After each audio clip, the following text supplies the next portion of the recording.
I was told to get my affairs in order, and that was 15 years ago. They told me I'd be dead in 5. The Chronic Truth Podcast is for informational and educational purposes only. The views expressed by our guests are their personal opinions and do not constitute medical advice. While we share experiences and strategies related to health, neither the host nor the guest are acting as licensed medical professionals unless explicitly stated. Always consult your physician or qualified healthcare provider before making any changes to your treatment plan. Listeners assume all risks associated with implementing any information discussed on this show.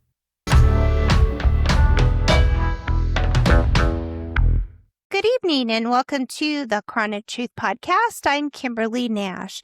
Tonight, I am joined by Eric Butcher, a patient advocate, care navigation specialist, and speaker with over 15 years of lived experience managing chronic illness. Eric is dedicated to helping patients and families navigate the often overwhelming world of liver disease and rare genetic conditions. Through his work, he empowers others with practical tools, real-world guidance, and the confidence to advocate for themselves in a complex healthcare system. Welcome, Eric, to the show. I'm so thrilled you're on today sharing your story. Share a little bit about you. Like you said, my name's Eric Butcher. I will start at the beginning. 2011, my life changed forever. That's when I was diagnosed with the rare genetic condition called alpha-1 antitrypsin deficiency. It's a mouthful. Most people have never heard of it. I hadn't at the time.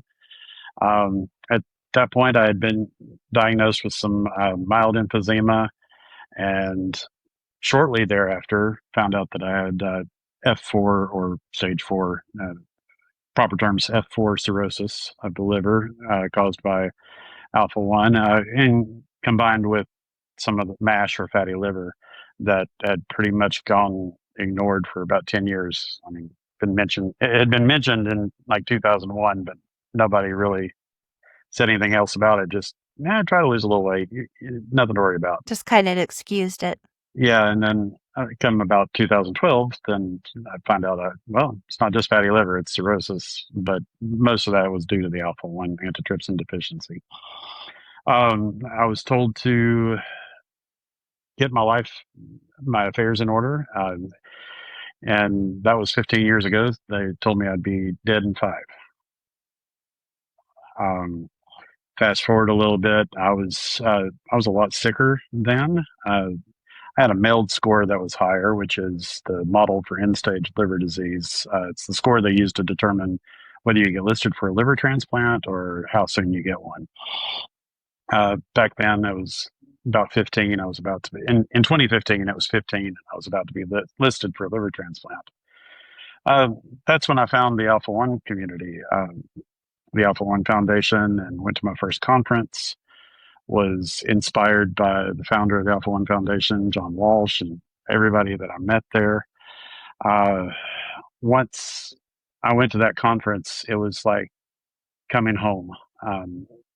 There were like 600 relatives in that conference. I didn't feel alone anymore. I also noticed that we weren't really talking about the liver aspect of alpha-1 antitrypsin deficiency at that time very much in the community. The focus was mostly on the lungs.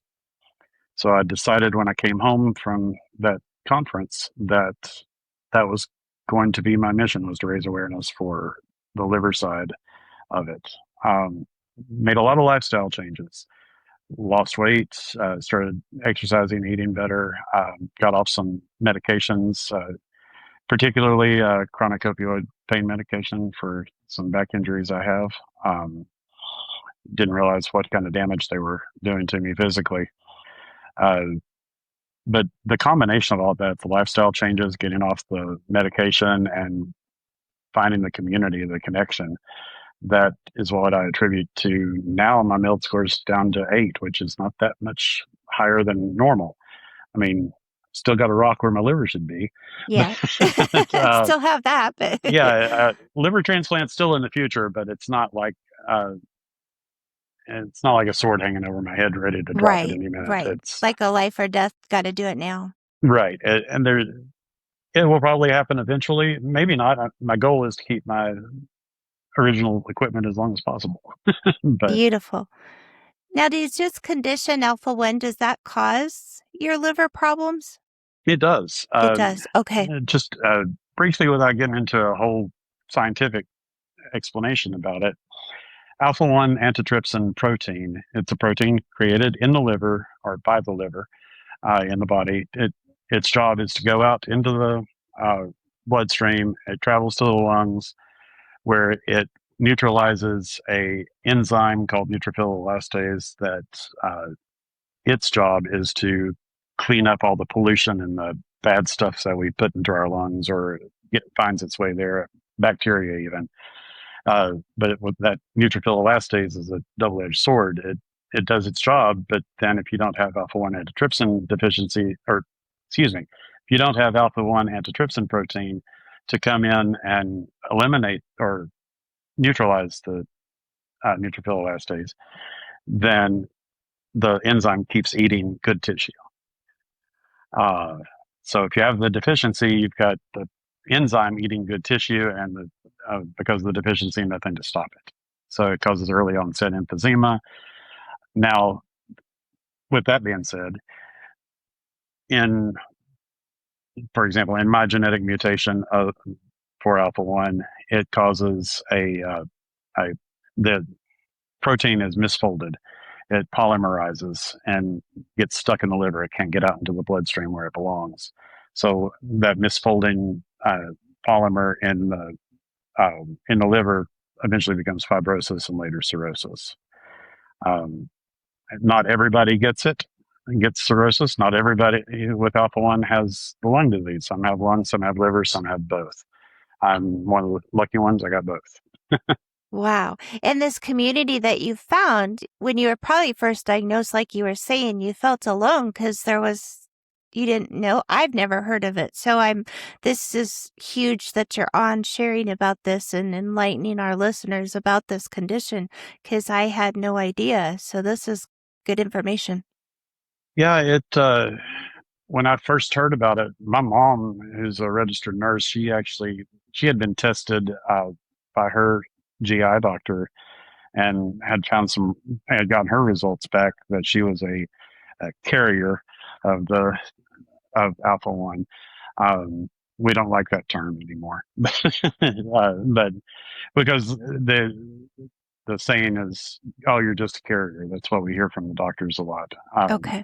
For that Now, is it hereditary? Is that it what you're is. okay? It's Okay. a dominant gene, a codominant gene. So we get one allele from both parents, from each parent. So, like in my case, my dad had the full-blown disease, died fairly young. He was undiagnosed. But knowing what I know now and his medical history, it's fairly obvious that was what was going on. Same with my grandfather, who passed away fairly young as well. My mom just has the one deficient allele, but I got her deficient one, and then dad had two, most likely. And so I got one from him, and that made me have both. You've lived with both sides as a patient and as a navigator.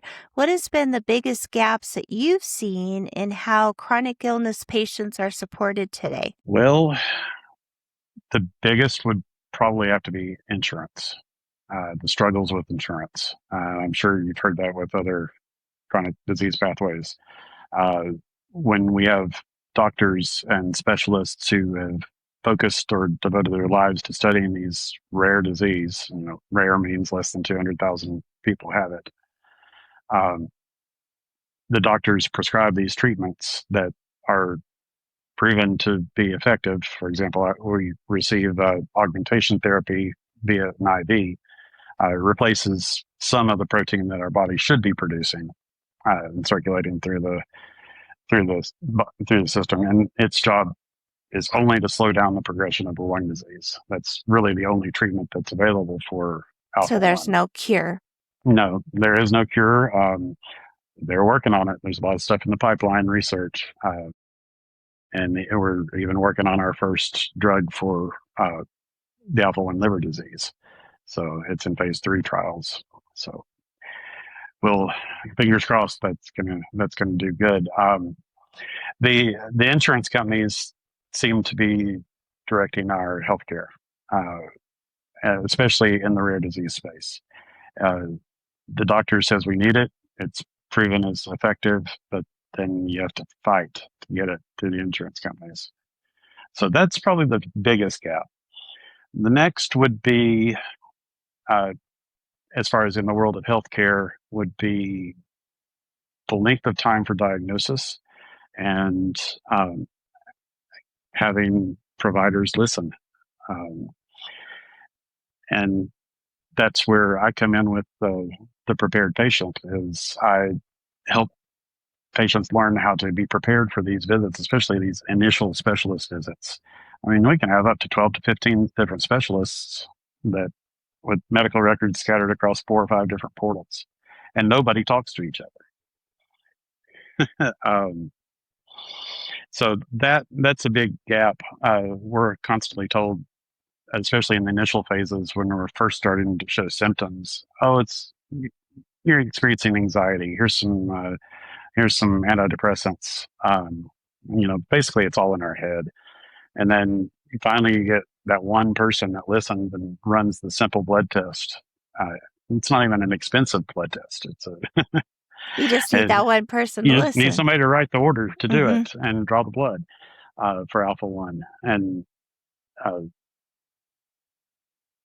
sorry. What are some of the symptoms? No, you're good. What are some of the symptoms that you had? Initially, I had shortness of breath for a number of years, but I was also a heavy smoker, lifelong smoker. Being from East Tennessee, it's ingrained in the culture there.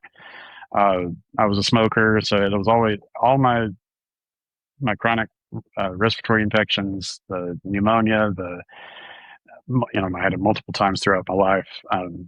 Constantly being short of breath. It was always attributed to my smoking or being Yep, they overweight or tied out it of to shape. that. Yep. It was always my fault, rather than, oh, could it be something actually wrong with my genes? You know, again, that simple blood test could have saved a lot of hassle. And a I lot of was, time. How long did it take you to get diagnosed? uh, well, I mean, I was 38 when I was diagnosed. So since we're born with it, I guess you could say 38 Yeah, years. 38 years. Yeah, Uh, true. the average is about 7 years, from what I understand. And that's pretty constant across all rare diseases.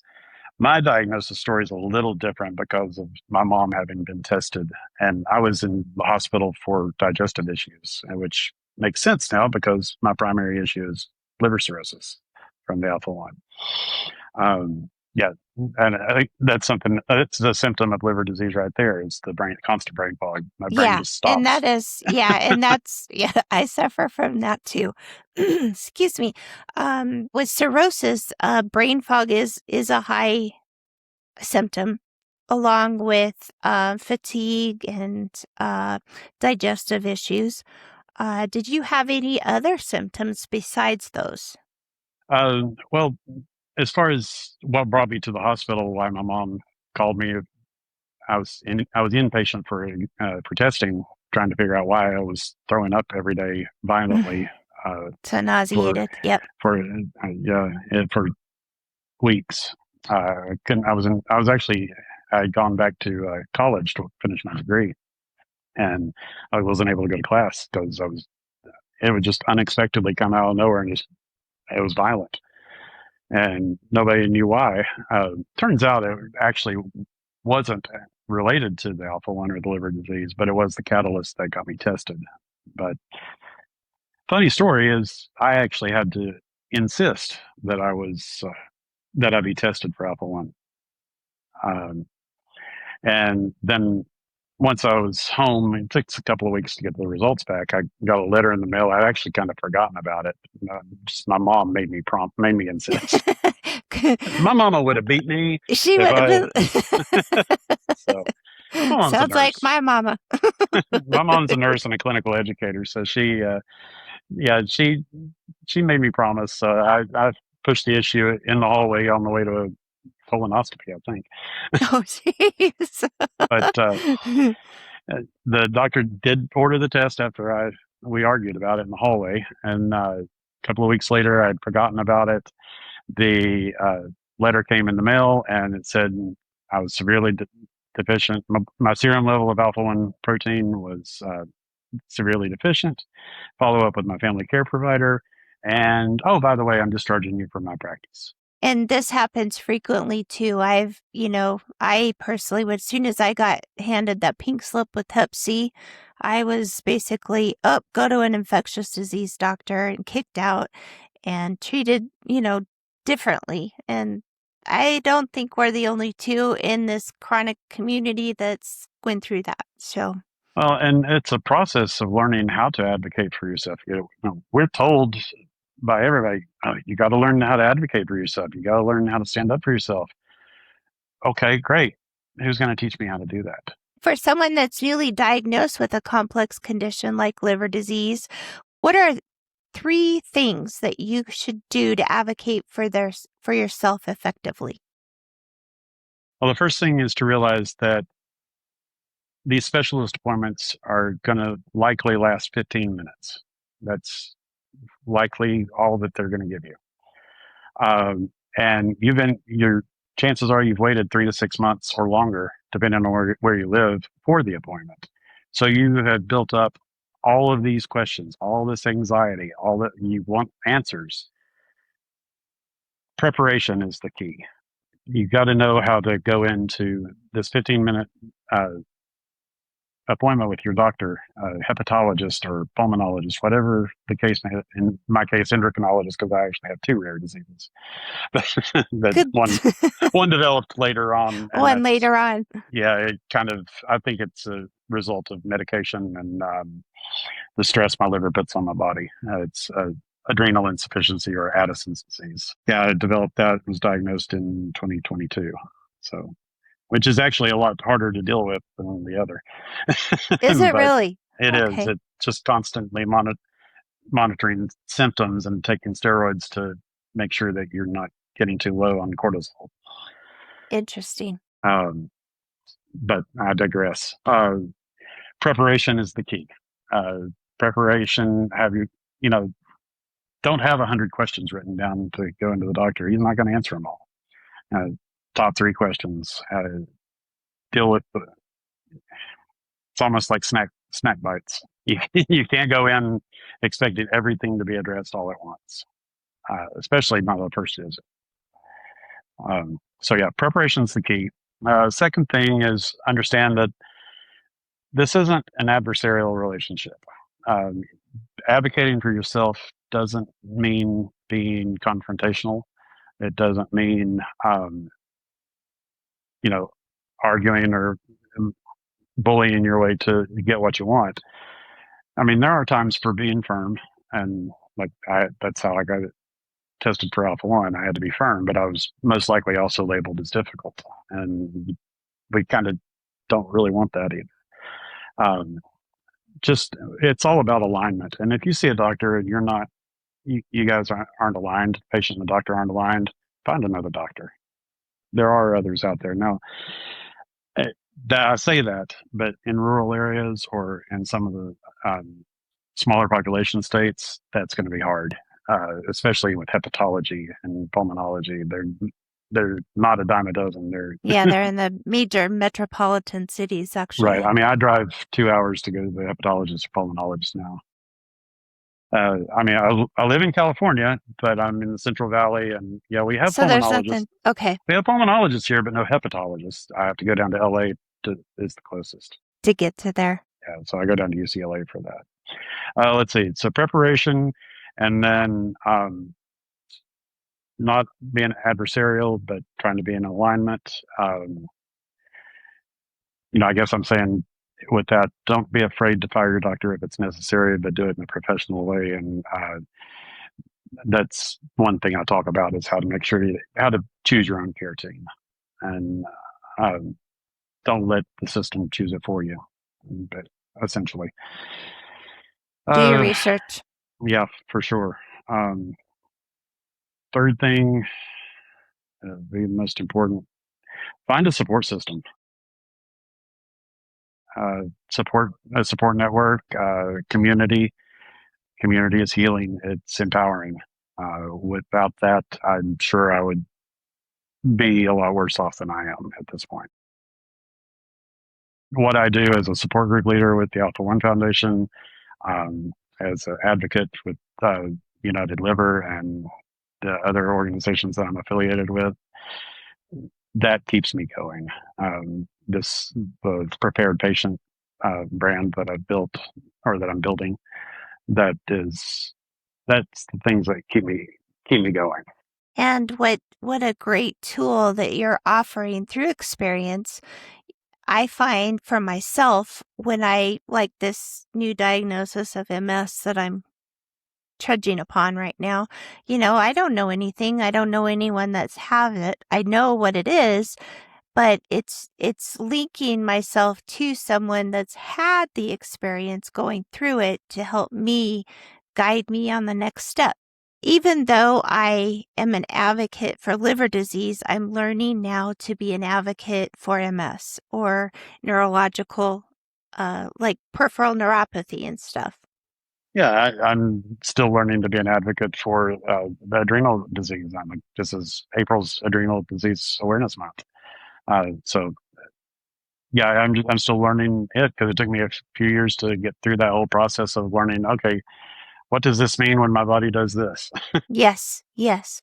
Is this Addison's disease or is this cirrhosis that's causing this symptom? Because there's so much overlap. What has been your biggest struggle being diagnosed with a chronic health condition? I look pretty good for 53 years old, and having had cirrhosis for over 15 years. The whole saying, but you don't look sick. Exactly. Your labs are good. Good on whose scale? Right. Just because I look good, it reminds me of the old Billy Crystal skit and on Saturday Night Live, Fernando's Hideaway. It's better to look good than to feel good. Feel good. It's better to look good. I know. I get that all the time too. But yet then, for our listeners, we're preparing for this and both of us have, cirrhosis still, and we both have brain fog. So we were like, okay, this episode could go really good. we'll just cover for each other. So I'll pick up where you. Right. It's, I can dress up and get on stage and be on at different conferences and in other situations, but I could be dying inside. I'm not going to tell you about it. Exactly. Yep. You keep smiling. I'm stubborn. Just keep smiling instead of swimming. We keep smiling. Mm-hmm. Keep smiling. Keep one foot in front of the other. As long as I can stand up, it is. Very true. Very true. Where can our community here on the podcast find you and connect with you and support your work that you do?